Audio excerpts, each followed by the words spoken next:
I have confirmed that you are all in good health. With that, my work is now complete. Congratulations are in order.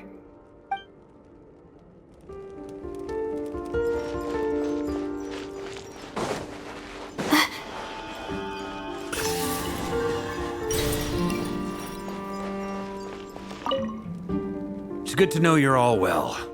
Puts me at ease. Okay.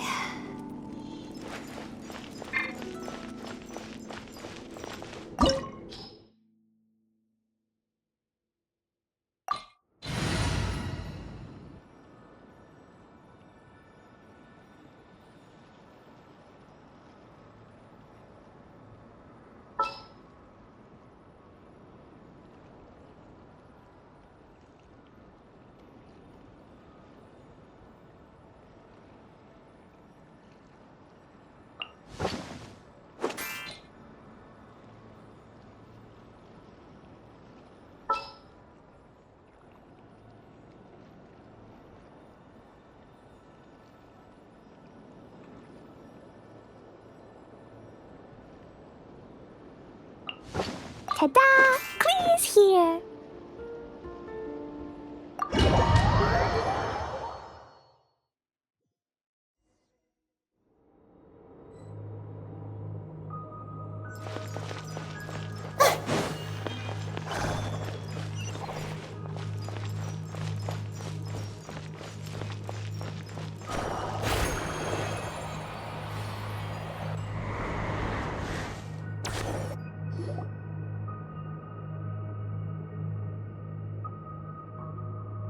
Are these people... Judging by their clothes, they appear to be phantom Hyperboreans from the distant past. That could mean they have some clues about the moon goddess's name, right?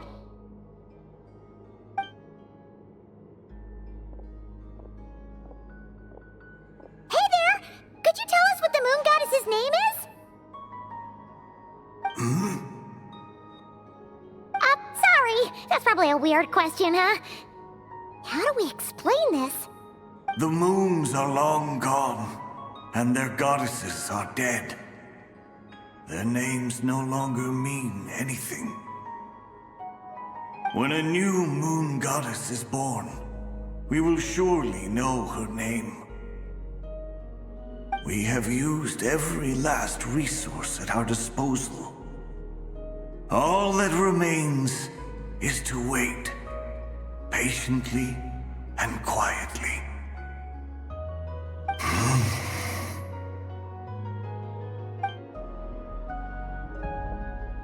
Were the people of the past all this devout?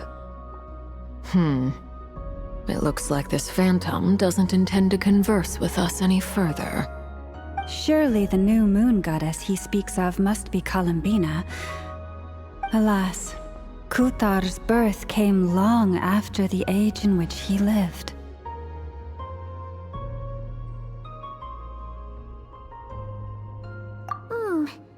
But, maybe if we find a phantom from a more recent age, they might know Columbina's real name. True. Keep an eye out. We should be able to tell which era they're from by the clothes they wear. Yeah, you've been pretty talkative this whole time. What changed? Oh, nothing. I'm fine. You all make good points. When the Hyperboreans speak of moon goddesses, they mean the three from truly ancient times. I can't imagine they would know anything about our current moon goddess. There once was a time when the moon goddesses blessed them greatly and protected them from harm. So, when the war between the gods and dragons plunged the world into chaos, it seems they looked once more to the moons for help, praying for a new goddess to be born. Yeah, that checks out. Let's continue on. Who knows what else we may discover?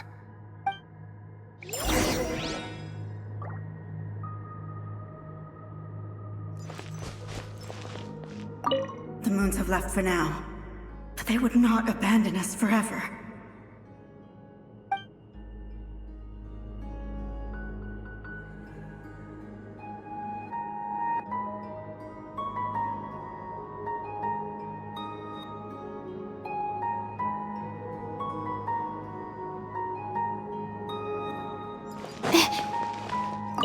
When the moons rise again, we shall receive their protection once more.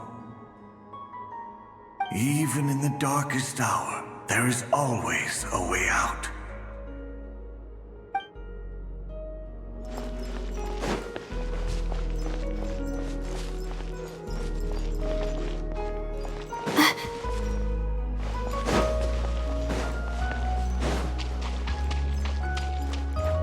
There's a door blocking this path! Not a problem. Try this.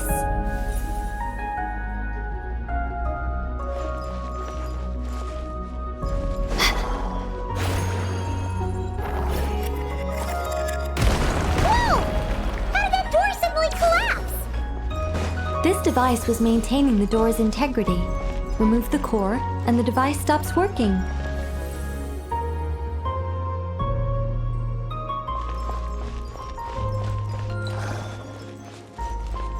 Is this our destination? Impressive.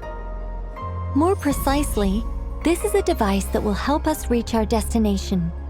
Let's go. We still have a long distance to cover.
Let's try that device again. Remember the door from earlier?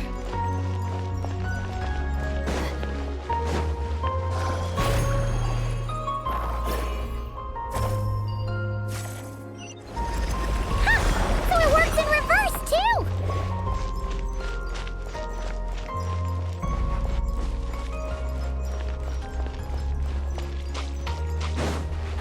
The humans we see are all phantoms, but the monsters are real. What a fascinating place. There'll be plenty of time to admire it later!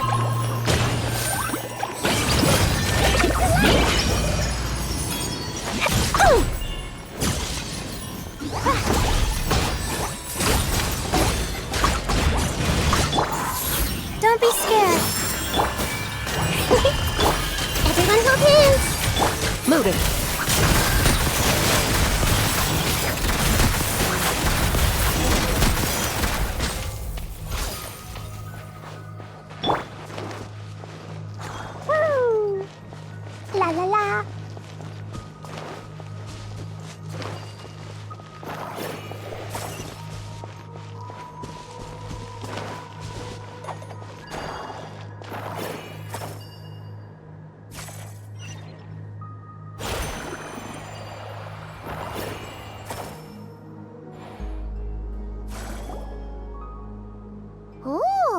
There's a whole bunch of artwork in here.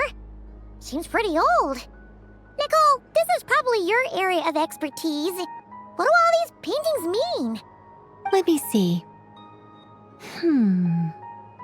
To understand these murals requires some knowledge of the history surrounding the War of Funerary Flame. I shared a little of this with Lauma before. Yes, I think I follow. The dispute between the Moon Sisters, the transformation by Nibelung. Oh no, it's no trouble. I'd be delighted to share the tale again. Alright then.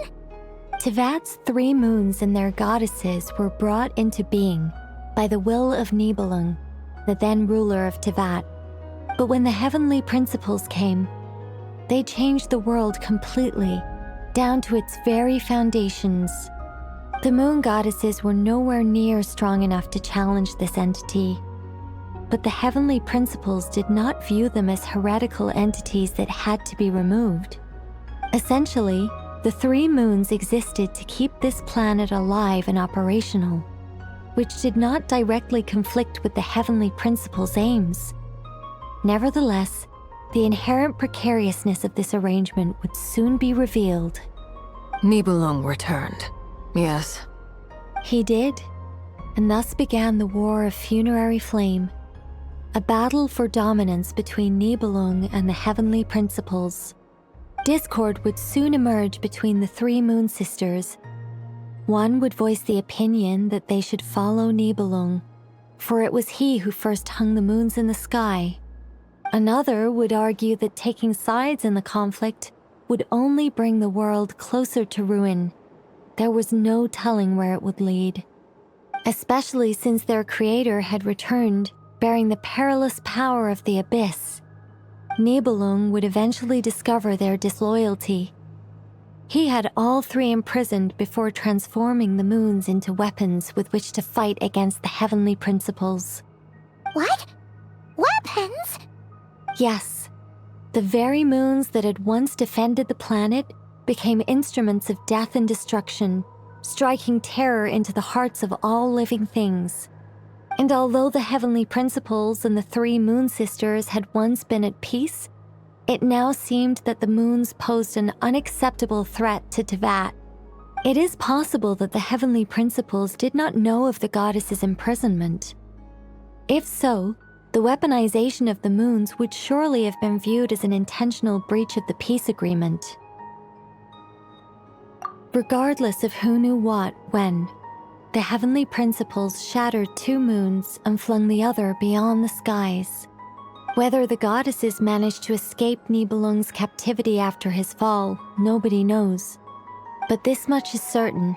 From that day on, the moons no longer belonged to Tevat. The rejection slowly drained their power until eventually they passed away. So that's the full story. You say the moon ceased belonging to Tevat from then on. Why then would Columbina be born here? That is perhaps due to the lingering connection between the Frost Moon, which was not shattered, and this world. You could see it as the 3 sisters' dying wish. They never desired war. All they ever wished for was to protect this land. I see. If the final fate of the 3 goddesses is as you say, then Columbina faces the same grave danger. Our investigation has yet to bear fruit. We must hurry.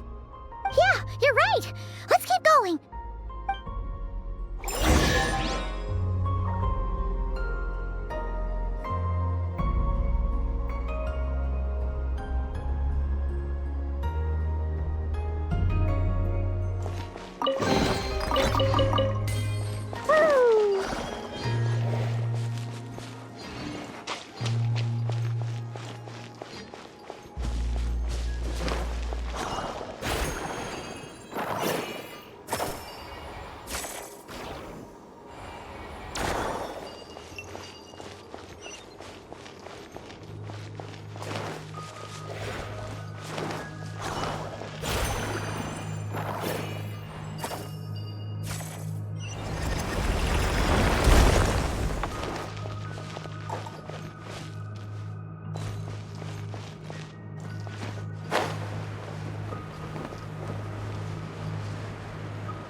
Should we trust him to keep his promise?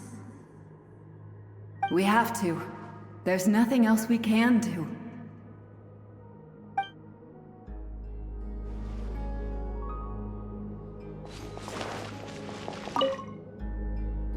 Why? Why do the creators of this world no longer show mercy upon their people? Remember his words. We must change our fate with our own hands. Wait, that's odd. Who is he? Is something wrong? No, not really. It's just that over 30 possibilities emerged in my head, so I can't be sure who he is. It's been too long. My memory isn't as sharp as it once was. Okay. 30. Wow. Impressive. So heavy.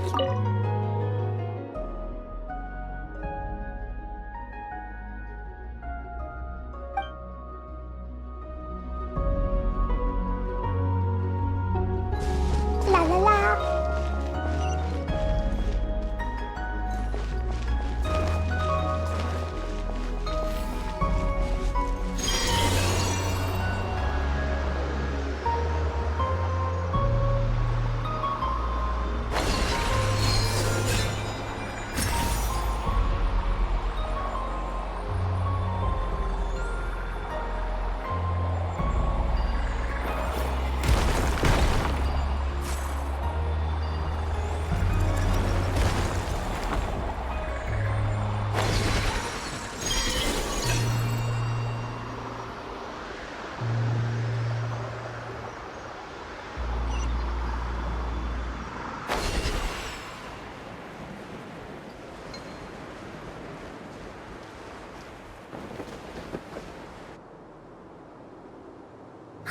We're finally here! Guessing we'll need to activate this thing? Indeed. I was a little worried about that at first, but as we got closer, I sensed that the Kuvaki within it flows unimpeded. It should be functioning normally. The only issue is how to activate it. It's looking a little worse for wear. What about the cores from some of the other devices we've seen? Can we repair it using those? In all likelihood, yes. I imagine that would have been the Hyperborean's backup plan.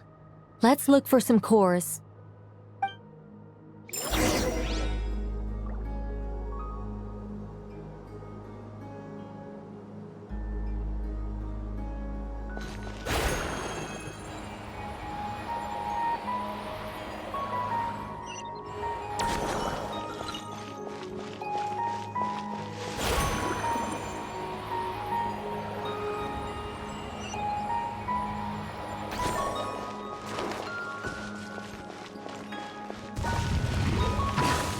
My guiding star!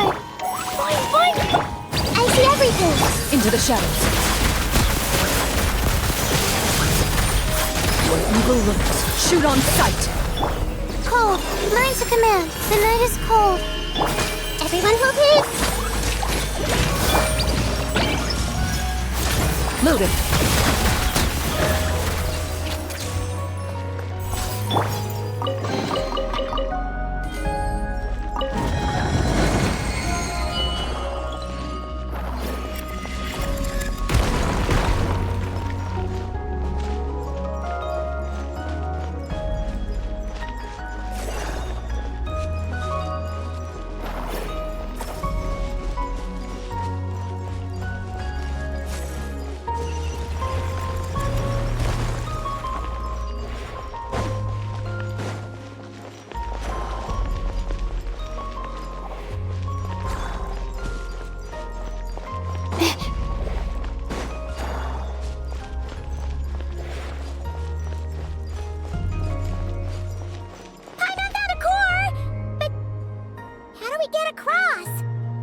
Walk up, then jump down.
be enough cores.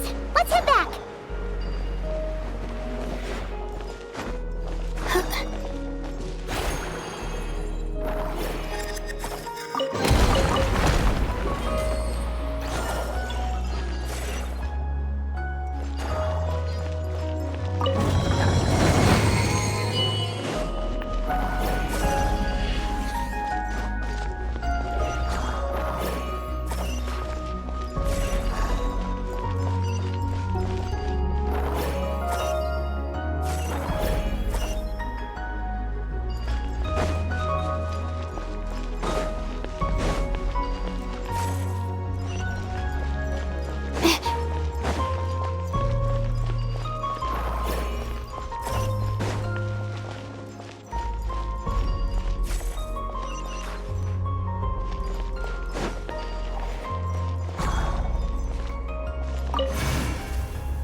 The device is up and running. It's hard to believe that the ancients were capable of constructing such things. Paimon sees our destination! It's right up ahead! Yes, let's go.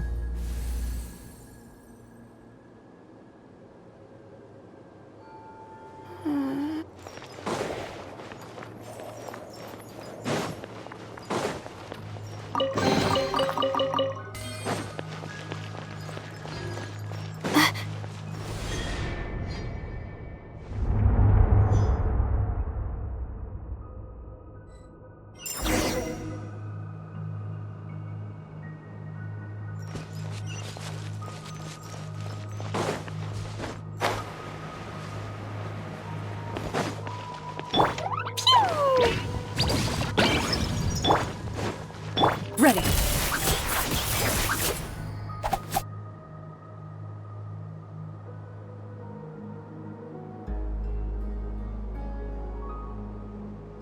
This is where the people of Hyperborea communicated with the moons. We need only place the moon marrow upon this platform on Moon Prayer Night, and we shall be able to open a portal to the moon and send our moon goddess back home. The assumption being, of course, that we can find her first. That's right. You want to know if it's safe there, don't you? And yet, she has no choice but to return. You know this. Oh, that's not the only issue here. This is the end of the line, right? We've explored everything we can. And despite looking at historical artwork and talking to people from Hyperborean times, we're still no closer to learning Columbina's name. If it's not too much trouble, could you tell me exactly what Alice said to you about finding her name? Oh, sure. What she said was... Then your first job is to find it. As a moon goddess, I'm sure she must have a name she identifies with. Neither Columbina nor Kutar is her true name, and she's never really accepted either of them. Is it not also possible that she has never had a true name? Not at any point in history? That would be a hard pill to swallow. But at this point, we may have to accept that that is the truth. No one knows how she came into being, and she certainly doesn't have parents in any sense that we're aware of. Perhaps she was never granted a name at all. But does that mean there's no way to get Columbina back? She's just gonna disappear and there's nothing we can do about it? Huh? Wait, why all this pessimism? Was it the way I phrased this question? You all seem to be taking this in completely the wrong way. Well, just because she's never had a real name in the past doesn't mean she can't have one now. What? Think about what Alice said again. She never once said that you'd have to find a new name, did she? Are you saying what I think you're saying?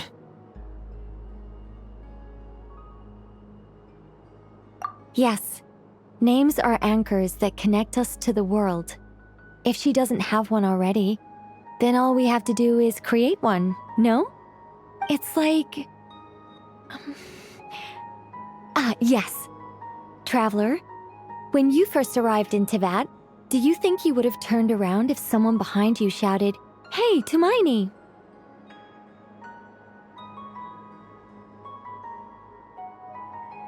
But what about now?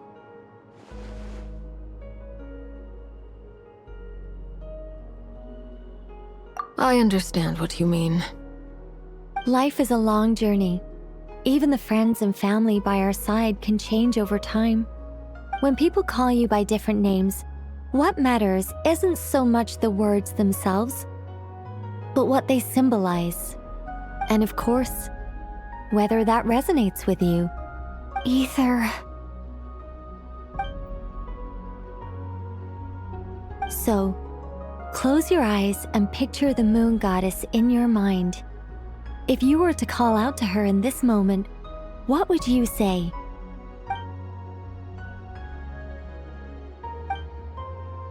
Columbina. Columbina. Paimon would call her Columbina too. She has long forsaken everything that Kuthar represents. I think from now on I should call her Columbina too. Well, it sounds to me like you found your answer. Are you sure? Is it really that simple? We haven't found her this whole time, and not for lack of trying.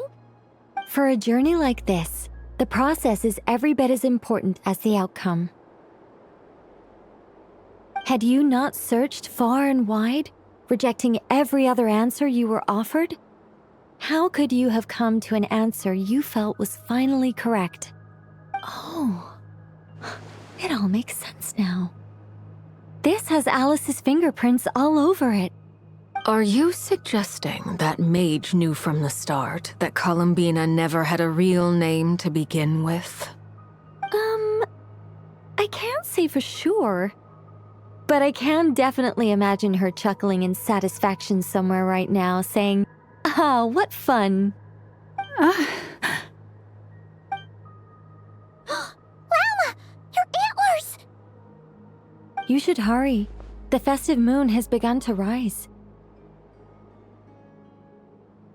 Do not worry, for when you called the name Columbina just now, I could sense that the power within was enough to summon back the moon goddess. The power within what? The name? Yes. So, the thing is...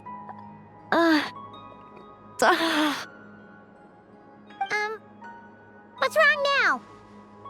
This is so annoying. I really want to explain how that whole thing works. Starting from the founding principles of Teyvat and... Oh, I could talk about this for hours. But...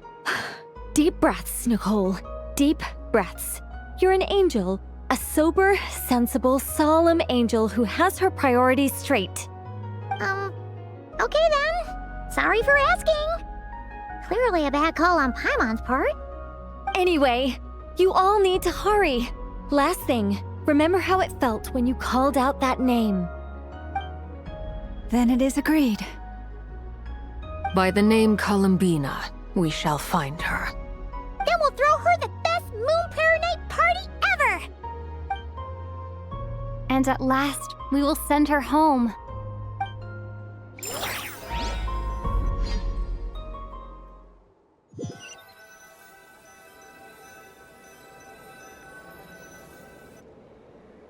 I can barely move anymore.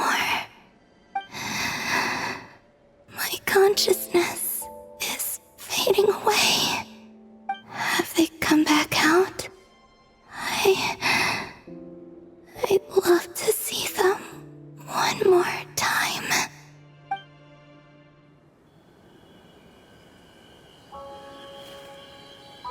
They didn't make it.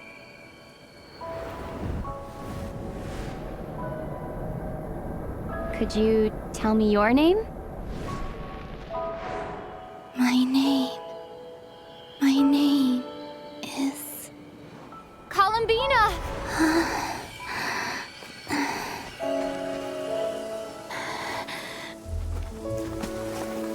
Columbina! Are you here? Columbina! That's the name you gave when we first met. And it's what I've called you ever since. Columbina. It's a fine name. I have many fond memories of Columbina, and so do all of your friends.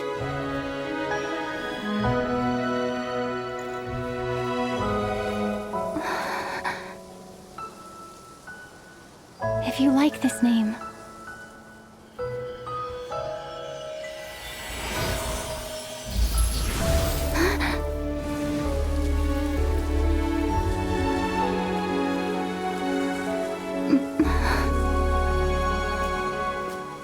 Looking for me? I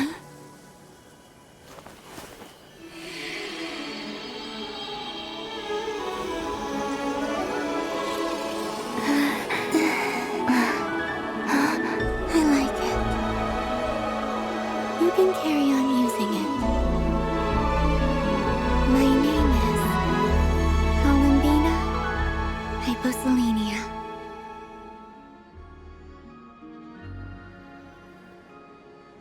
Columbina Hyposelenia. That's a wonderful name.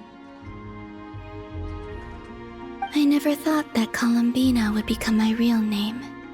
But after I met you and my other friends, the things that this name stood for slowly began to change. It went from being a Fatui code name to something my friends call me.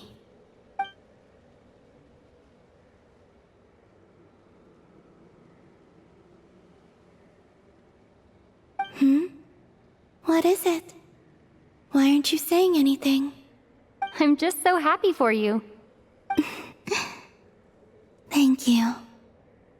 So, where's everyone else? We can go and meet them very soon. Everyone went to different places to try calling your name. Great. I'd like to thank them as well. Everyone's done so much for me. Searching for my name, entering those ancient ruins. Huh? Wait, so you were... Yes, I was there. Not physically, but my consciousness was still holding on. I followed you the whole way. Starting from when? You turned around and called out my name while you were in Nasha Town. Do you remember?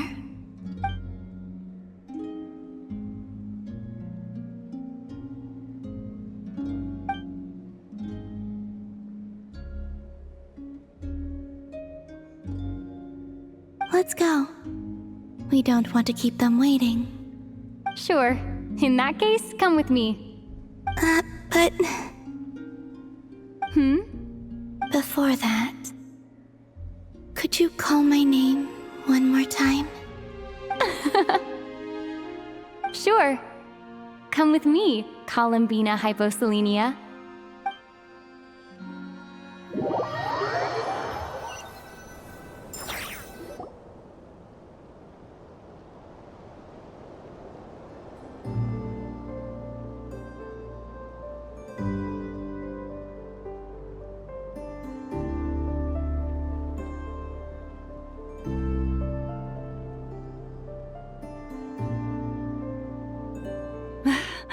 Columbina!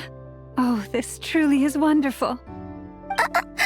Llama, I can't breathe. Ha ha! Just in time for Moon Prayer Night! It's good to have you back, Miss Columbina. Yeah, we were worried sick. Thank you, my friends. With your help, I now have a name that belongs to me. Columbina Hyposelenia. Where's the second half from? You added it yourself? That's right. It means... Born beneath the moon. Yes. And by extension, it can also mean born beneath this world. A fine name. Now, as much as it pains me to interrupt this beautiful reunion, I feel obliged to remind you that the Moon Prayer Night celebrations in Nasha Town have already begun. Don't you want to enjoy the festivities? There's so much to see and do. And some of the ambient lighting and entertainments were sponsored by the kind souls in the Hexenzirkel. Nicole? Why have you turned into Dodoko? So you're Miss Nicole. Thank you for helping us, and for helping me find my name. It's nice to finally hear your voice. You're quite welcome. Guiding lost people to hidden treasure is what we Seelie do. And if you ask me, spiritual treasures are far more precious than material ones. Chests are all well and good, but this was what it's all about. Ah, so satisfying. Anyway, I had to go help Alice. It seems like she ran into some trouble. That's why I couldn't be here in person. But don't worry, we're with you in spirit. We'll be celebrating right along with you. Keep an eye out for the Hexenzirkel's festive stalls in Nasha Town. I think you'll like what we came up with. Alice said she even managed to rope B in this time. The Frost Moon Scions have also prepared various attractions. I believe Aino, Ineffa, and their crew are setting things up as we speak. On that note, Nefer, about that request I made. It's all in hand.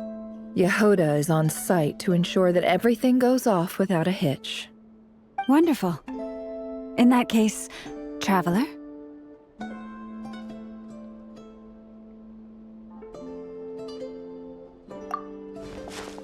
Huh? Come on, Columbina. It's time to celebrate the best Moon Prayer Night ever.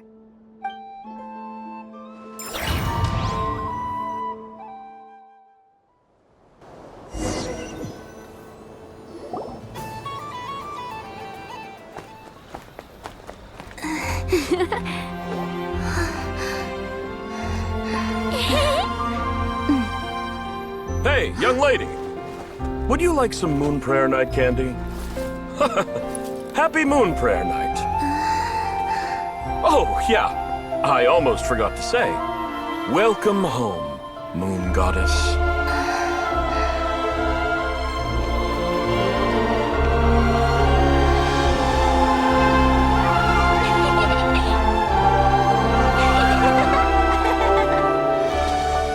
Welcome home, Moon Goddess.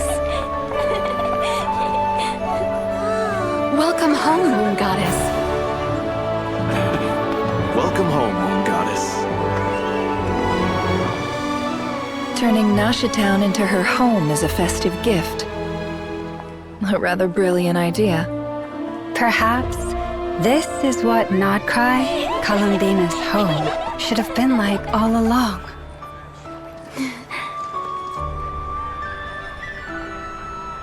Thank you for the gift. I like it a lot.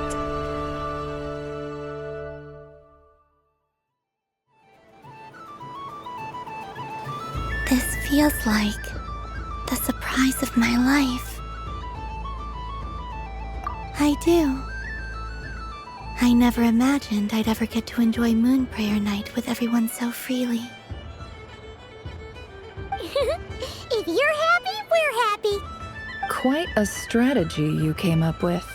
Hide the tree in the forest. It's not your usual style, Lauma. Is there something about Moon Prayer Night that enhances what's in your head as well as the antlers on top? Apparently so. It even inspired a perennial penny pincher to use their resources for a greater cause. It truly is a magical festival.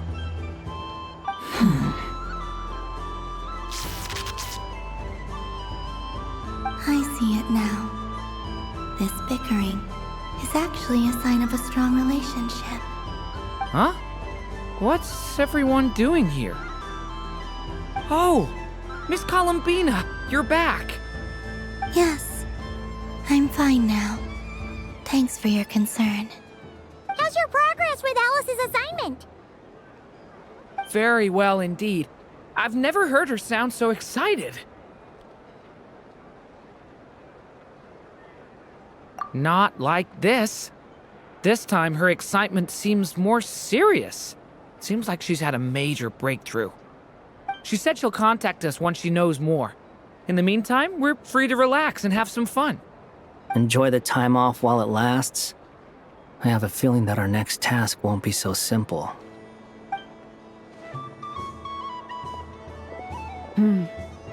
I should go. I still have a few things to attend to at the Frost Moon Scion stall. And I think I'll take a look around. With any luck, this once-in-a-year festival will come with once-in-a-year opportunities. Hold up a second. Where's Varka? I believe he made a beeline for the flagship the moment he entered Nasha Town. Ah, that's Mondstadters for you. They know what they want when festivals roll around. Goodbye for now, Columbina. I hope you have a wonderful night. I will.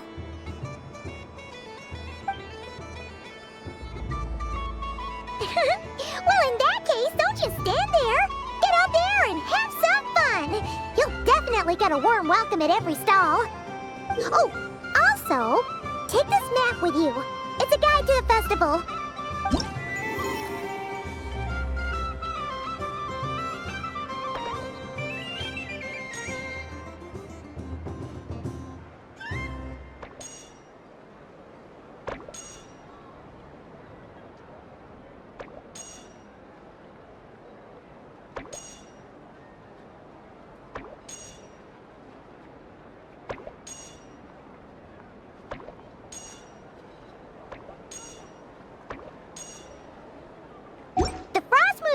Stall is over here.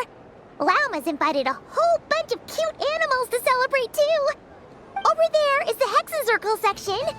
Alice seemed more excited than anyone about this festival, so she insisted on making it a grand affair. Oh, and then there's the Nasha Town local specialties, including...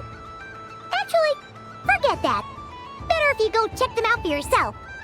Thank you. It looks like a lot of fun. You're not coming with me? We'll be around. But don't you want to browse by yourself for a bit first?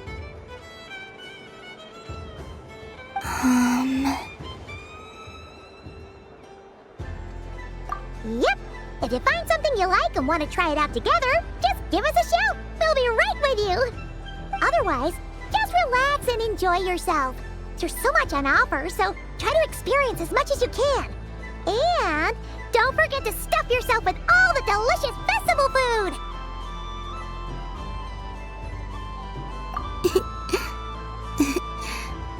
All right then. Off I go.